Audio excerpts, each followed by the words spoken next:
नमस्कार दोस्तों, आपका स्वागत है। मैं आपके समक्ष मुन्ना कुमार आप लोगों का स्वागत करता हूं। तो आज का टॉपिक बहुत ही महत्वपूर्ण है। ये 7 क्लास का आपका चैप्टर नंबर 2 है।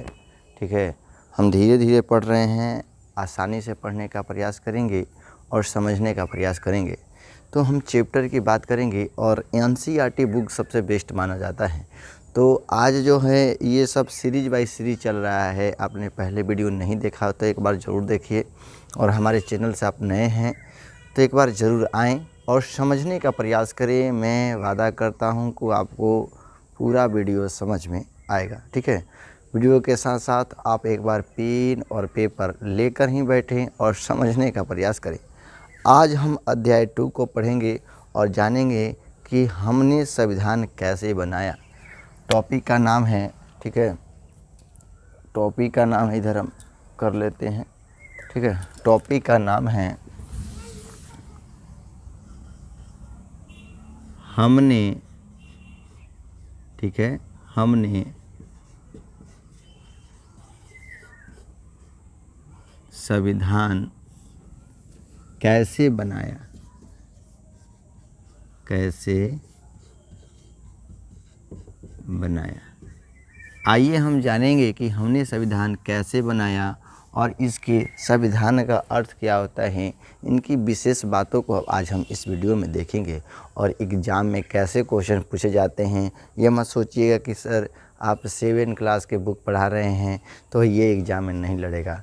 ये कोई भी कंपटीशन का एग्ज़ाम हो वह लड़ेगा ही लड़ेगा। और जो भी तैयारी कर रहे हैं, अभी टीचर शिक्षक की बहाली आई है, उनके लिए भी यह महत्वपूर्ण है। ठीक है, तो आइए हम देखते हैं। सबसे पहले बात करेंगे संविधान कैसे बनाया गया।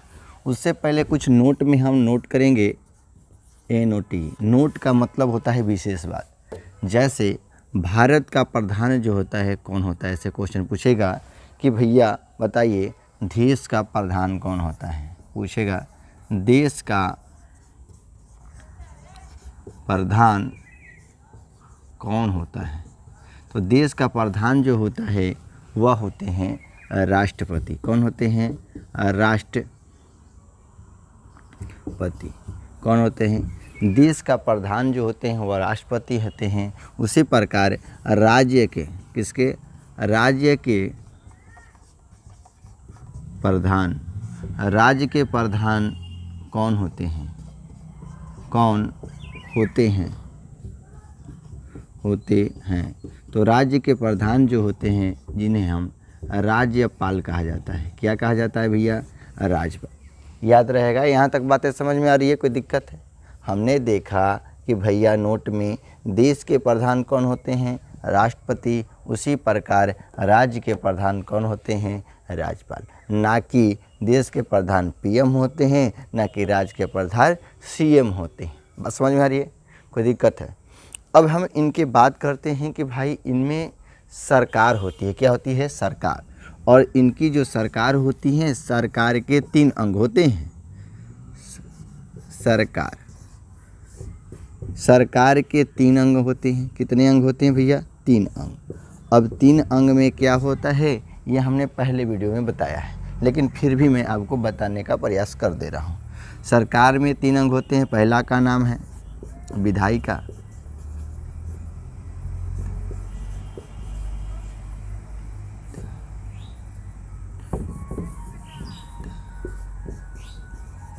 विधायिका। दूसरा का नाम है कार्यपालिका, पालिका। और तीसरा का नाम है न्यायपालिका। ये न्यायालय बोलते हैं।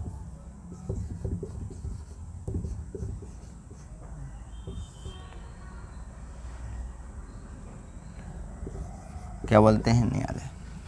पहले सरकार के 3 अंग हो गए। पहला का नाम है विधायिका, दूसरा का नाम है कार्यपालिका और तीसरा का नाम है न्यायपालिका। अगर कोई भी नियम और कानून बनाता है, विधायिका के अंतर्गत 2 आते हैं। एक आते हैं लोकसभा और दूसरा आते हैं राज्यसभा। दोनों मिलकर ये नियम और कानून बनाते हैं। यानी विधायिका जो होते हैं नियम और कानून को बनाते हैं, और जो भी नियम और कानून बन जाता है ठीक है। जो नियम और कानून बन जाता है तो उसको पालन करने के लिए यानी क्रियान्वित करने के लिए कौन कार्य करता है? कार्यपालिका। कौन कार्य करता है भैया? कार्यपालिका। जैसे एग्जाम्पल में हमने देखा कि जैसे आपको रोड पर हेलमेट लगाकर चलना अनिवार्य होता है। यह नियम किसने बनाया भाई? विधायिका ने। तो क्या विधायिका आपको रोड पर रोकेगी? नहीं। कौन रोकेगा? कार्यपालिका। तो कार्यपालिका में जो होते हैं उसमें आते हैं पीएम और आते हैं सीएम और आते हैं डीएम और आते हैं एसपी और आते हैं पुलिस अधिकारी। कौन आते हैं भैया? पुलिस अधिकारी। कौन आते हैं? पुलिस अधिकारी। पुलिस अधिकारी। पुलिस अधिकारी में आपके बिहार पुलिस ये सब जो हो गए, ये आते हैं कार्यपालिका के अंतर्गत। कोई समस्या? और जो अब कोई भी नियम बना और नियम का कोई उल्लंघन करता है यानी उस नियम को नहीं मानता है तो ये जो होते हैं कार्यपालिका, कार्य करने वाले, ये पकड़ कर ले जाते हैं, पकड़ लेते हैं कि भैया आपने नियम का उल्लंघन किया, आप चलिए। तो उनको सज़ा कौन सुनाता है? मतलब ये थोड़ी ना है, पुलिस का काम ये नहीं है कि आपको पकड़कर लाते जूते और इस तरीके से मारना, डंडा से मारना, ये पुलिस का काम नहीं है।